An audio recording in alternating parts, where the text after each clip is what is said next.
Olá, queridos. Retomamos aqui a nossa aula 2 sobre o liberalismo no século XIX. Então, na aula anterior, a gente falava aqui sobre a França, né, pós-Napoleão. Nós tivemos o Congresso de Viena, que promoveu a restauração Bourbon, família Bourbon, com Luís XVIII e Carlos X, até 1830. Falei para você, esses reis são reis absolutistas, o Carlos X até mais absolutista do que o Luís XVIII. E isso fez com que a burguesia francesa se levantasse na chamada Segunda Revolução Francesa. Em 1830, insatisfeita com a política autoritária, com a crise econômica, com o absolutismo explícito, né, de Carlos X, a burguesia francesa tomará de novo o poder na França. É a Segunda Revolução Francesa, que conduzirá ao poder Luís Filipe de Orleans. O Luís Filipe de Orleans, você veja aí, a família agora é outra, não é mais a família Bourbon, né? A família Bourbon está ligada ao absolutismo.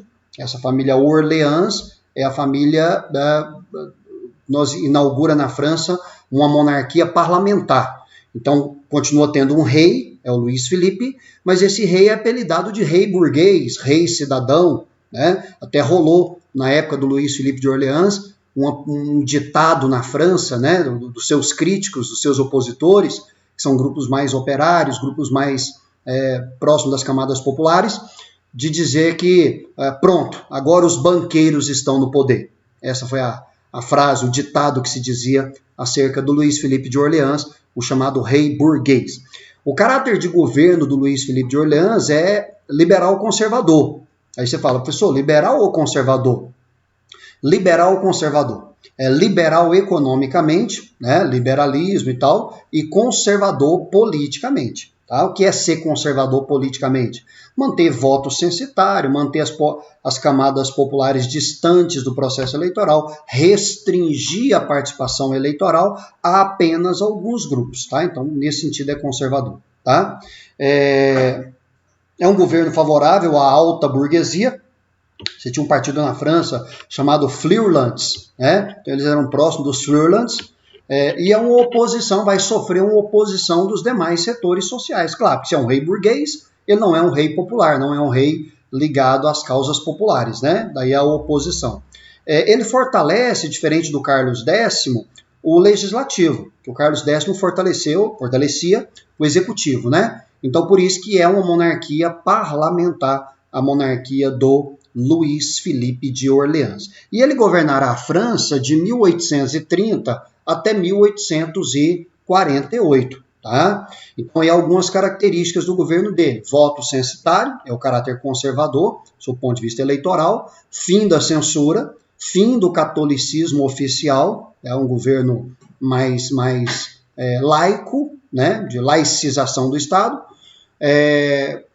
A política dos banquetes é uma política de reuniões dos opositores do governo, né? Então chama-se na França política dos banquetes, reuniões que aconteciam em tavernas, tá? Que criticavam os atos do governo, de opositores do governo. Em 1848, o ministro das Finanças, né, o Guizot, proibiu essas reuniões. Claro? Então veja, é um governo que estabelece o fim da censura, mas é um governo que vai estabelecer um decreto proibindo as reuniões que criticavam o governo. Isso gerou, claro, oposição ainda maior, barricadas na França, isso é muito comum, né? Diante de oposição, o povo vai para a rua. E outra coisa muito comum na França é militares aderirem a movimentos populares. Que no Brasil, militar senta porrada na galera, né? Militar vai lá e bate em professor e tal. Na França é muito comum isso, militares se identificar com movimentos populares. Tá? E é o que aconteceu. Nessas barricadas nós tivemos adesão da Guarda Nacional, inclusive. Tá? O Guizot foi demitido, o Luís Filipe perdeu sustentação política e caiu. Tá? Esse movimento ele é fruto de um movimento maior, tá? Que é a chamada Primavera dos Povos. O que foi a Primavera dos Povos? Foram várias revoltas liberais ou nacionalistas ocorridas na Europa no ano de 1848. normalmente movimentos burgueses que vão derrubar os resquícios do autoritarismo, do absolutismo, via de regra. Agora, a Primavera dos Povos para operários acabou resultando em demandas, luta por demandas trabalhistas, sociais. Então, se a Primavera dos Povos para a burguesia foi uma luta pelo liberalismo e motivada contra o absolutismo, para os operários, essa Primavera dos Povos se confunde com o Manifesto Comunista do Marx, que é do mesmo ano, 1848, e acaba resultando em inúmeros movimentos operários de base socialista na Europa. Então a Europa fica de perna para o ar, ou por movimento burguês, ou por movimento operário, na chamada Primavera dos Povos. Tudo bem? Muito bem. Com a queda do Luís Filipe de Orleans, proclama-se na França a Segunda República Francesa. A primeira havia sido lá com o Robespierre, né, os jacobinos lá na Revolução Francesa. Essa é a Segunda República Francesa. Né? Nessa Segunda República, quem chega ao poder é o Luís Bonaparte, sobrinho do Napoleão. Tá? O Luís Bonaparte, sobrinho do Napoleão, assume o poder em 1848, um governo inicialmente formado por republicanos liberais e até por uma minoria socialista. Falei para você que esses movimentos de 1848 eles misturam, né, demandas burguesas com demandas operárias. Decretou o fim da pena de morte, o sufrágio universal, essa é uma grande conquista da Segunda República Francesa, porque o voto, sufrágio é o voto agora passa a ser universal. Claro, exclui as mulheres, né, gente? A sociedade continua sendo patriarcal, e é doido que na França a sociedade continue sendo patriarcal, se o símbolo dessa luta é a Marianne, né, que é a figura feminina desnuda, conduzindo a bandeira da França no meio dos movimentos populares e tal. Então é estranho que a figura seja feminina, mas que as mulheres não tenham direito de voto. Né? Sociedade patriarcal. Isso tem a ver com o caráter conservador da sociedade, inclusive. E as pressões socialistas dentro do governo republicano para que o governo criasse oficinas nacionais. Outra medida tomada pelo governo republicano que cria um mal-estar junto à burguesia é o aumento de impostos. Tá? A burguesia, claro, não concordou com isso, e isso leva a França a novas convulsões sociais. Os moderados venceram as eleições, os socialistas são afastados do poder, mas aí o que o Napoleão, o Luís Bonaparte faz, né? Aproveitando-se dessa mudança de direção de um governo republicano e popular para um governo mais moderado e conservador, ele se autoproclama, na verdade, ele faz ali uma espécie de plebiscito, né?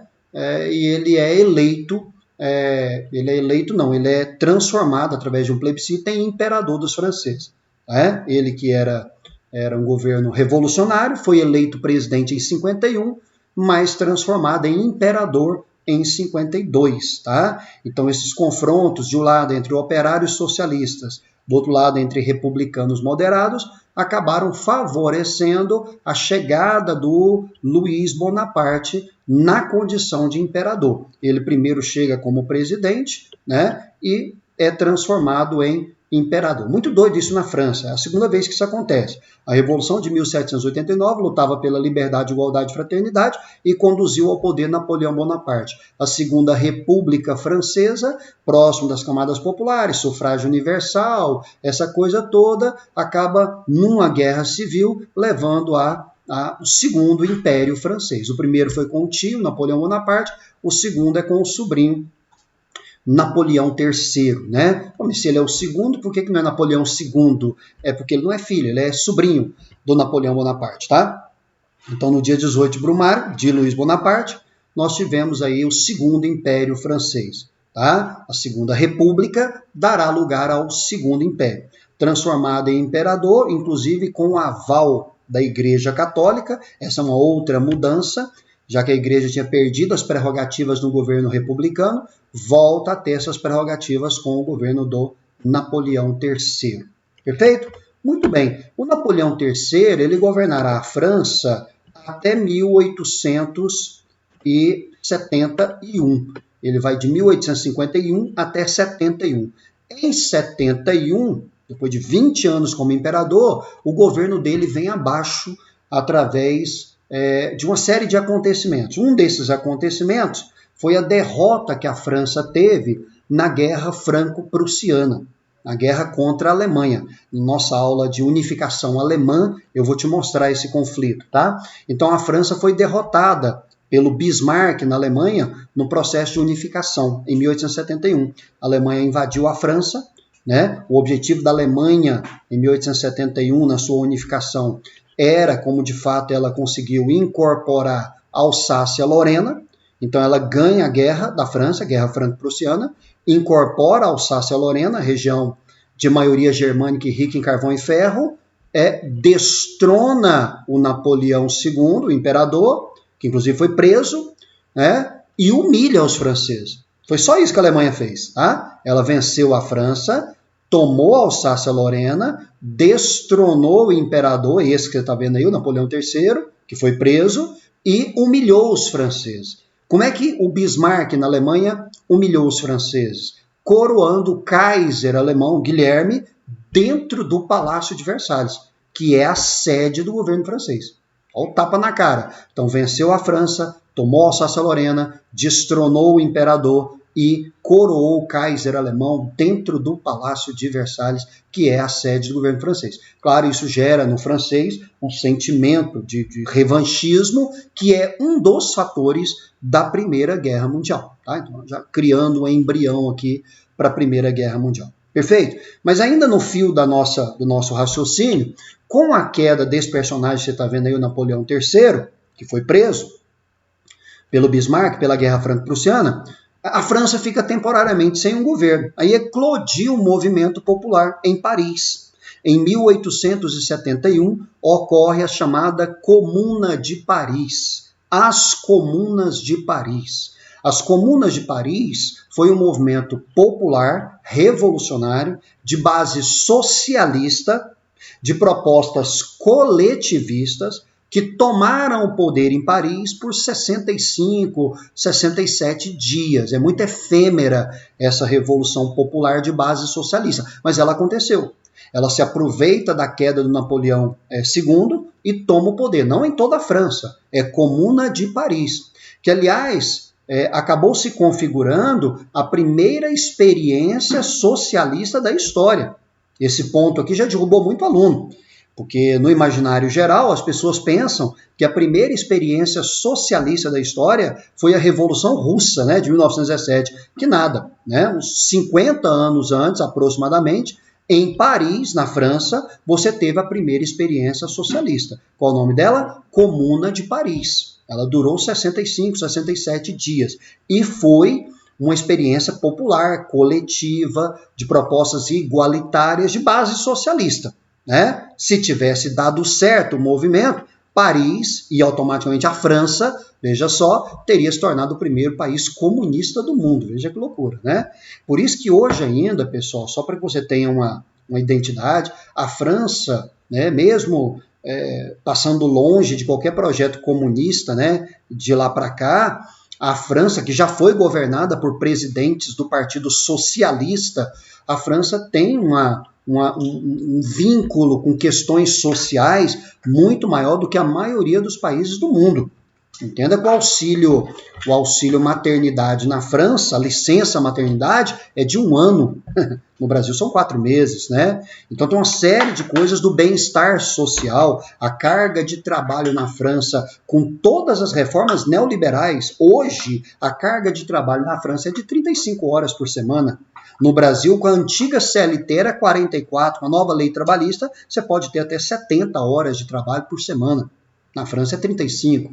Então perceba que o bem-estar social ainda, mesmo todos os ajustes com as reformas, a reforma da Previdência, reformas tantas que foram feitas lá e estão sendo feitas aqui, mesmo assim o bem-estar social da França é muito melhor do que a maioria dos países do mundo. Isso talvez, né, talvez não, com certeza tem uma explicação por esse passado histórico de uma França que, entre idas e vindas, sempre esteve muito próximo aí de partidos socialistas, de movimentos populares, revolucionários e até de experiências como essa que eu acabei de falar para você, a Comuna de Paris. O movimento foi massacrado pela burguesia francesa, claro, e é curioso, a Alemanha do Bismarck ajudou a massacrar o movimento, claro, porque se Paris de fato cai como caiu, mas se isso se converte numa experiência comunista bem-sucedida, se estende por toda a França não é um país qualquer.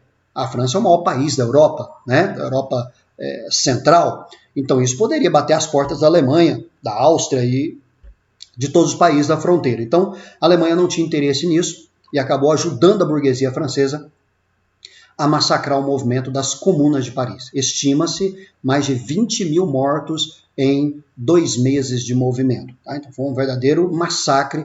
Inclusive muitos franceses das comunas de Paris foram exilados para colônias ultramarinas da França, tipo Guiana Francesa, Haiti e outras mais. Perfeito? Beleza? Então isso encerra a história da França, até onde nós propunhamos, porque o nosso próximo assunto nós falaremos da unificação da Itália e da Alemanha. Beleza? Um abraço para vocês, bons estudos, até a próxima.